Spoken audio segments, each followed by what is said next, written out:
અમેરિકાના રાષ્ટ્રપતિ ડોનાલ્ડ ટ્રમ્પે કહ્યું, ભારત સહિત બ્રિક્સના તમામ દેશો પર લાગશે 10% એડિશનલ ટેરિફ. કોપર પર પણ 50% ટેરિફની કરી વાત. 2 સપ્તાહની ઊંચાઈ ઉપર પહોંચ્યું ક્રૂડ. રેડ સીમાં હુતી અટેક અને અમેરિકામાં ઓછા પ્રોડક્શનના અનુમાન બાદ બ્રેન્ટ $70 પાર. બેઝ મેટલ્સ ઉપર રહેશે focus. US president Trump copper ઉપર 50% ડ્યુટી લગાવવાની આપી ધમકી.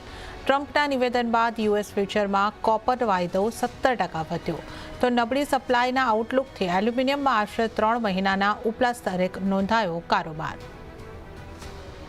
સોના ચાંદીની ચમક ઘટી. મજબૂત ડોલર ઇન્ડેક્સ અને ટ્રેઝરી યીલ્ડમાં વધારાથી કિંમતો ઉપર બન્યું દબાણ. કોમેક્સ ઉપર સોનું $3300ની નીચે, ચાંદીમાં $36 પાસે નોંધાયો કારોબાર.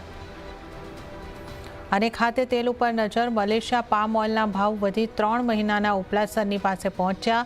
શિકાગો સોયા તેલ અને ડેલિયન પામ તેલના વાયદામાં નરમાશથી મળ્યો સપોર્ટ.